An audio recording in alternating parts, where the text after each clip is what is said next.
बार बार बात हो रही है वक्फ बोर्ड को लेकर, तो वक्फ बोर्ड से जुड़े कुछ फैक्ट्स भी यहाँ पर देखना जरूरी है, तो चलते चलते इन्हें भी देख लेते हैं। तो वक्फ क्या है? तो किसी मुस्लिम द्वारा अल्लाह के नाम पर अर्पित की गई संपत्ति, संपत्ति चल संपत्ति हो सकती है, अचल संपत्ति हो सकती है, आय हो सकता है, इमारत हो सकती है, भूमि हो सकती है, इसे धार्मिक कार्य के लिए, चैरिटी के लिए जब दान कर दिया जाता है तो इस तरह की संपत्ति को वक्फ कहा जाता है। तो वक्फ संपत्ति वक्फ होने के बाद, मतलब कोई प्रॉपर्टी दान कर दी गई है उसके बाद वक्फ संपत्ति नहीं रह जाती, व्यक्तिगत संपत्ति नहीं रह जाती, फिर उसे बेचा नहीं जा सकता है, फिर उसे हस्तांतरित नहीं किया जा सकता है, फिर उसे वापस नहीं लिया जा सकता है। इसके बाद वक्फ संपत्ति चली जाती है वक्फ बोर्ड के पास, यानी स्टेट वक्फ बोर्ड के पास। वक्फ बोर्ड ही इस पर तय करता है कि मस्जिद बनेगी, मदरसा बनेगा, कब्रिस्तान बनेगा, इमाम बड़ा बनेगा या कुछ और बनेगा। तो सारी संपत्ति का मैनेजमेंट चला जाता है स्टेट वक्फ बोर्ड्स के पास। सभी राज्यों के अपने अपने स्टेट वक्फ बोर्ड हैं भारत में। इसके लिए वक्फ से जुड़े हुए कानून हैं। वैसे 1913 से कोई ना कोई कानून चला आ रहा है। आज़ादी के बाद 1954 का कानून था। अभी जो कानून लागू है वो 1995 का है और उसमें समय समय पर संशोधन हुए हैं। 2013 में संशोधन हुआ है, 2025 में संशोधन हुआ है। 2025 में क्या क्या संशोधन हुए हैं हम देख चुके हैं। सुप्रीम कोर्ट में उन संशोधनों को रखा है, नहीं रखा है, कौन से संशोधन हटाए हैं और कौन से संशोधन बरकरार हैं, उन्हें भी हम देख चुके हैं। वक्फ बोर्ड की स्थापना वक्फ अधिनियम 1995 की धारा 13 के तहत की गई है। राज्य सरकारें करती हैं। वक्फ बोर्ड के सदस्यों की नियुक्ति भी राज्य सरकारों के द्वारा ही की जा सकती है। और अगर कोई राज्य छोटे हैं, वहां पर संपत्तियां कम हैं, तो 2 या 2 से अधिक राज्यों के लिए संयुक्त वक्फ बोर्ड भी बनाया जा सकता है। इस तरह का प्रावधान इस संशोधन में है।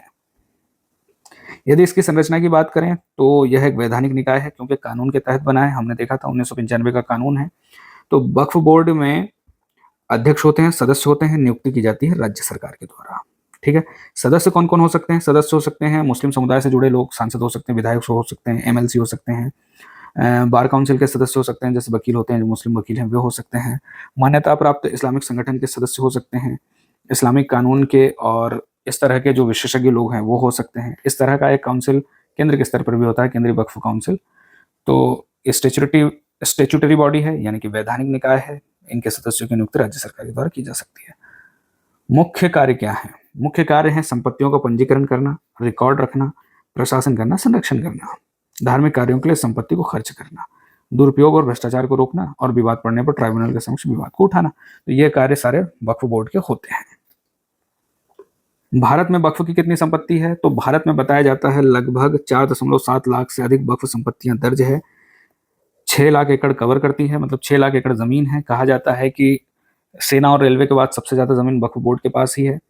इनका अनुमान है कि लगभग 1.2 लाख करोड़ रुपए इनकी मार्केट वैल्यू है।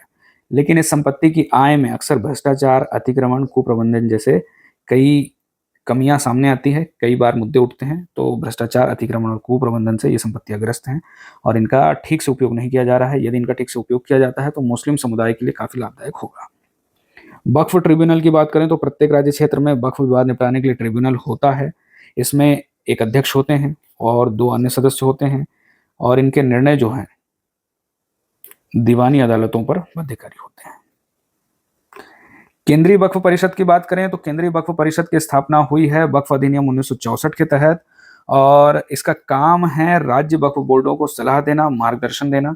इसके अध्यक्ष होते हैं केंद्रीय अल्पसंख्यक कार्य मंत्री और 20 सदस्य, अधिकतम 20 सदस्य हो सकते हैं केंद्रीय वक्फ परिषद में।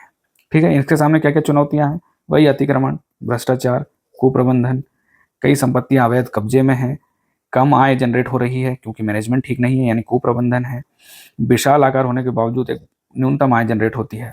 1,20,000 करोड़ की संपत्ति है और लगभग 163 करोड़ की आय जनरेट हो रही है सालाना।